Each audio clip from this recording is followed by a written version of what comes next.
नमस्कार दोस्तों, आज के वीडियो में आप जानेंगे कि तुलसी के पास दिया जलाने से क्या फल मिलता है। सनातन हिंदू धर्म में तुलसी के पौधे का महत्व सबसे अधिक है।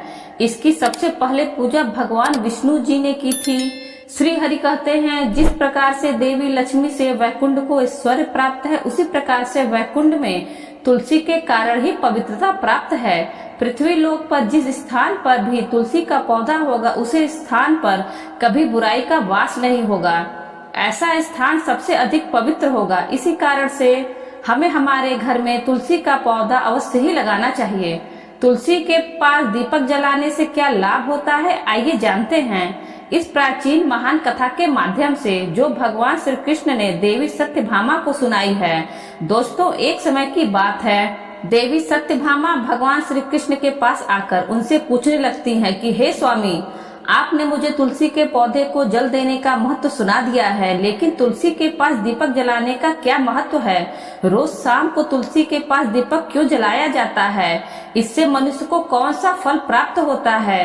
तुलसी के पास दीपक जलाने की विधि क्या है तथा दीपक लगाते समय कौन से मंत्र का उच्चारण करना चाहिए? कृपया आप मुझे विस्तार से बताइए। भगवान श्री कृष्ण कहते हैं कि देवी, आज तुमने समस्त संसार के कल्याण की भावना से बहुत ही उत्तम प्रश्न किया है। तुम्हारे इस प्रश्न का उत्तर देने से पूर्व मैं तुम्हें एक प्राचीन इतिहास सुनाता हूँ, जिससे तुम्हें तुम्हारे सभी प्रश्नों के उत्तर मिल जाएंगे। शाम को तुलसी के पास दीपक जलाने से जो फल मिलता है, उसी का वर्णन मैं इस कथा में करूंगा, इसलिए तुम इस कथा को ध्यान पूर्वक सुनना। इस कथा को ध्यान से पूरा सुनने मात्र से ही मनुष्य को 100 वर्षों तक तुलसी के पास दीपक जलाने का पुण्य प्राप्त होता है। देवी सत्यभामा कहती हैं, हे प्रभु, मैं इस कथा को सुनने के लिए उत्सुक हूँ। कृपया आप इस कथा को मुझसे कहिए। तब भगवान श्री कृष्ण देवी सत्यभामा को वह कथा सुनाने लगते हैं। हे देवी, पूर्व काल की बात है। दक्षिण दिशा में तुंगभद्रा नाम की एक बहुत बड़ी नदी है।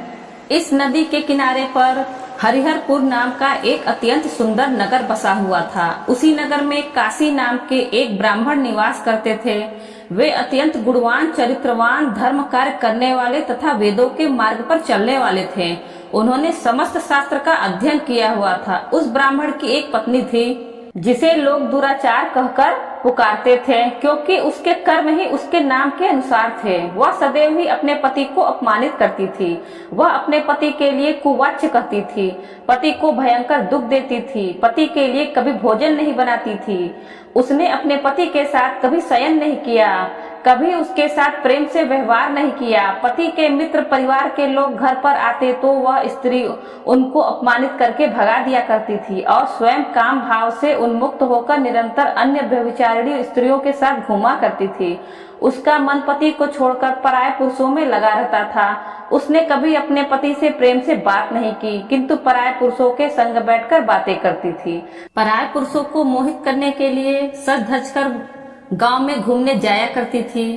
कभी वह वन में किसी वृक्ष के नीचे खड़ी रहकर सुंदर पुरुषों की राह देखने लगती थी और कभी दुष्ट पुरुष को मोहित करके उसके संग भोग विलास किया करती थी। फिर एक दिन वह दुराचारी स्त्री वन में जाकर एक वृक्ष के नीचे खड़ी हो गई। वह किसी सुंदर पुरुष की राह देख रही थी, किंतु बहुत समय निकलने के बाद भी उस स्थान पर कोई पुरुष नहीं आया। इसलिए वह अत्यंत दुखी हो गई और प्रियतम की खोज में इधर उधर देखने लगी। उस दिन उसका सारा परिश्रम व्यर्थ हो गया। वह वहां खड़ी होकर वह नाना प्रकार की बातें कहकर विलाप करने लगी। हाय हाय, आज तो इस मार्ग से कोई सुंदर पुरुष नहीं आया, आज की रात कैसे बीतेगी? वह जोर जोर से विलाप करने लगी।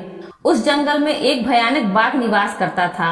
उस पापनी स्त्री की आवाज सुनकर वह जाग गया और उछलकर उस स्त्री का भक्षण करने के लिए उसके पास आ गया। उस भयंकर बाघ को देखकर उस स्त्री के पसीने छूटने लगे। वह भय से थर थर कांपने लगी। वह स्त्री कुछ करती, इतने में ही उस बाघ ने अपने पंजे से उसे घायल कर दिया और वह स्त्री जमीन पर गिर पड़ी। जमीन पर गिरते ही वह स्त्री चिल्लाते हुए बोली, अरे बाघ, तू किस लिए यहाँ पर आया है? मुझे क्यों मार रहे हो? मैं यहाँ पर अपने प्रियतम की खोज कर रही हूँ। तुम मुझे छोड़ दो, मेरा भक्षण करके तुम्हें क्या मिलेगा? उस स्त्री की यह बात सुनकर वह भयानक बाघ क्षण भर के लिए रुक गया और हंसते हुए बोलने लगा, हे दुष्टा, आज विधाता ने तुझे मेरा ग्रास नियुक्त किया है।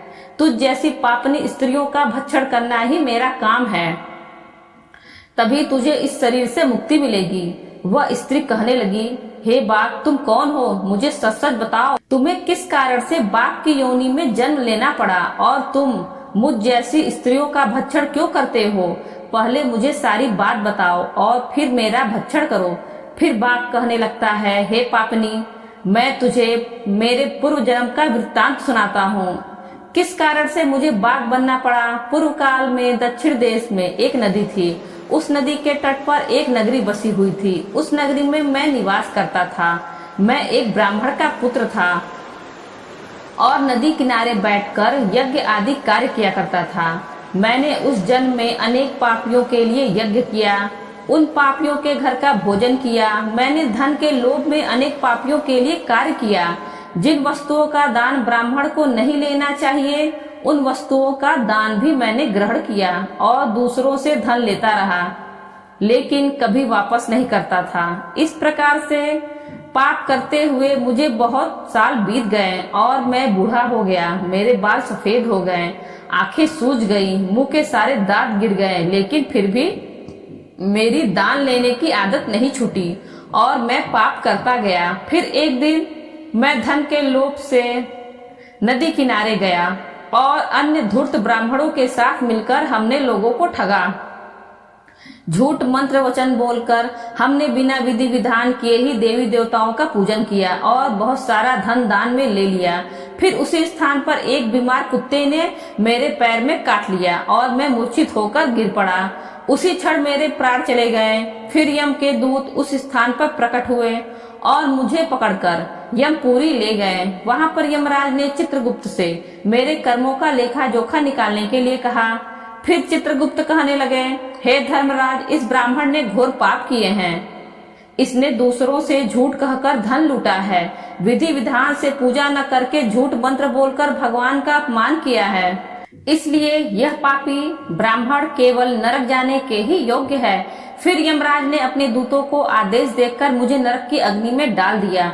अनेक वर्षों तक नरक की सजा भोगने के बाद मुझे बाघ का शरीर प्राप्त हुआ और मैं इस दुर्गम वन में निवास करने लगा। मैं अपने पूर्व जन्म के पापों को याद करके कभी महात्मा, साधु पुरुष, सती स्त्रियों का भक्षण नहीं करता हूँ। मैं केवल पापी, दुराचारी तथा उल्टा स्त्रियों का ही भक्षण करता हूँ ताकि मुझे पाप से मुक्ति मिल जाए। इस प्रकार से उस बाघ ने अपने पूर्व जन्म का वृत्तांत सुना दिया और उस स्त्री से कहने लगा कि हे पापनी, तेरे आचरण से तू उल्टा दिखाई पड़ती है। अपने पति को छोड़कर तू इस वन में अन्य पुरुष के साथ भोग विलास करने के लिए आई है, इसलिए आज तू मेरा ग्रास अवश्य बनेगी। इतना कहकर उस बाघ ने अपने तीक्ष्ण नाखून से उस पापी स्त्री के टुकड़े टुकड़े करके उसे खा लिया। फिर उस स्थान पर यम के दूत प्रकट हुए और उस पापिनी स्त्री को उठाकर यमपुरी ले गए। वहां पर उसे यमराज के सामने खड़ा किया गया। फिर चित्रगुप्त ने उस स्त्री का लेखा जोखा निकालते हुए यमराज से कहने लगे, हे धर्मराज, यह स्त्री तो अत्यंत पापिनी है। इसने घोर पाप किए हैं। इसने व्यभिचार किया है। इसने अपने पति की कभी सेवा नहीं की, अपने पति को भूलकर पराये पुरुषों के संग घूमा करती थी। उसके पाप को सुनकर यमराज ने उस स्त्री को अग्नि से भरे हुए कुंड में डालने का आदेश दिया। अनेक वर्षों तक उसे उस कुंड में पकाया गया, फिर उसे निकालकर दूसरे नरक में डाल दिया गया। इस प्रकार से उसे अनेक वर्षों तक अलग अलग नरकों में डाला गया और नरकों में डालने के बाद वह महापापी स्त्री पुनः पृथ्वी लोक पर आकर चंडाल के रूप में उत्पन्न हुई। चंडाल के घर में जन्म लेकर फिर से अनेक पाप करने लगी, व्यभिचार करने लगी, अनेक पापी पुरुषों के संग विहार करने लगी। कुछ समय बाद पूर्व जन्म के पापों के कारण उसे कोढ़ का रोग हो गया और वह भयानक पीड़ा सहन करने लगी। उसका अंग अंग जलने लगा, उसके नेत्र में पीड़ा होने लगी। इस दुख को सहन करती हुई वह दिन बिताने लगी। फिर एक दिन वह तीर्थ में स्नान करने के उद्देश्य से अनंतपुरा में चली गई। वहां पर वह एक आश्रम के बाहर निवास करने लगी। वहां उस आश्रम में एक तुलसी का पौधा था। अन्य स्त्रियों को वहां पर तुलसी के पास दीपक जलाते हुए देखकर उस पापी स्त्री ने भी वही किया। उसने तुलसी के पौधे के पास एक दीपक जला दिया। फिर उसी रात हृदयघात से उसकी मृत्यु हो गई और यमराज के दूत उसे ले जाने के लिए वहां पर प्रकट हुए। जैसे ही यम के दूत उस पापी स्त्री को पास में बांध कर ले जाने लगे, तभी भगवान विष्णु के 2 पार्षद उस स्थान पर प्रकट हुए और उन्होंने उन दोनों को रोक लिया और कहने लगे, हे दूत, इस स्त्री को तुम छोड़ दो, यह स्त्री नरक जाने के योग्य नहीं है। तुम किसके आदेश से ऐसा अधर्म कर रहे हो? फिर यम के दूत कहने लगे, हे पार्षदों, हम यमराज के आदेश से इस पापी स्त्री को उठाकर ले जा रहे हैं, किंतु आप हमें किस कारण से रोक रहे हैं? यह स्त्री अत्यंत पापी है, इसे नरक में ले जाने की आज्ञा मिली है। फिर पार्षद कहने लगे, हे दूतों, यह स्त्री तो विष्णु भक्त है, यह नरक जाने के योग्य नहीं है। इसने शाम को तुलसी के पास दीपक जलाया है, इसी कारण से इसके समस्त पाप नष्ट हो गए हैं, इसलिए अब यह नरक जाने के योग्य नहीं है, यह स्वर्ग जाने की अधिकारी बन चुकी है। पार्षदों की बात सुनकर यमदूतों ने उस स्त्री को उस स्थान पर छोड़ दिया और यमलोक लौट गए। वहां जाकर उन्होंने यमराज को सारा वृत्तांत सुना दिया। फिर भगवान विष्णु के पार्षद उस स्त्री को दिव्य विमान में बैठाकर स्वर्ग लोक ले गए। भगवान विष्णु कहते हैं, हे देवी, इस प्रकार से तुलसी के पास केवल दीपक जलाने मात्र से ही मनुष्य के सभी पाप नष्ट हो जाते हैं। जो स्त्री नित्य शाम को तुलसी के पास दीपक जलाती है, वह सौभाग्यशाली बनती है। उसके पूर्व जन्मों के सभी पाप नष्ट हो जाते हैं, उसे सुख समृद्धि की प्राप्ति होती है। रोज तुलसी के पास दीपक जलाते समय इस मंत्र का उच्चारण करना चाहिए। ओम तुलसी देव्ये च विद्महे विष्णु प्रियाय च धीमहि तन्नो वृंदा प्रचोदयात्, जिसका अर्थ होता है, विष्णु प्रिय तुलसी, मैं आपको नमन करती हूँ, आप मुझे उच्च बुद्धि दो। हे वृंदा, आप मेरे मन को रोशन करो। भगवान विष्णु कहते हैं, हे देवी, हजारों अमृत के घड़ों से नहलाने पर भी श्री हरि विष्णु को उतनी तृप्त नहीं होती जितनी वे मनुष्यों के द्वारा तुलसी का एक पत्ता चढ़ाने से प्राप्त करते हैं। 10,000 गौदान से मानव जो फल प्राप्त करता है, वही फल तुलसी पत्र के दान से पा लेता है। जो मृत्यु के समय अपने मुख में तुलसी पत्र का जल पाता है, वह संपूर्ण पापों से मुक्त होकर भगवान श्री हरि विष्णु के धाम जाता है। हिंदू धर्म में तुलसी के पौधे का महत्व सबसे अधिक है।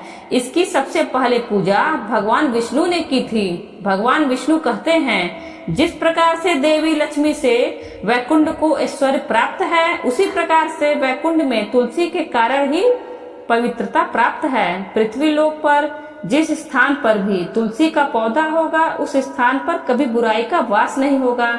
ऐसा स्थान सबसे अधिक पवित्र होगा। इसी कारण से हमें हमारे घर में तुलसी का पौधा अवश्य लगाना चाहिए। इस प्रकार से भगवान विष्णु ने तुलसी के पास दिया जलाने का महत्व बताया। दोस्तों, वीडियो अच्छी लगी हो तो वीडियो को लाइक करें और ज्यादा से ज्यादा अपने मित्रों के साथ शेयर करें और बेल आइकन दबाना ना भूलें, जिससे आगे आने वाले वीडियो की नोटिफिकेशन आपको सबसे पहले मिल सके। और इसी तरह के वीडियो देखने के लिए हमारे चैनल हिंदी कहानी नई पुरानी को सब्सक्राइब करें। धन्यवाद।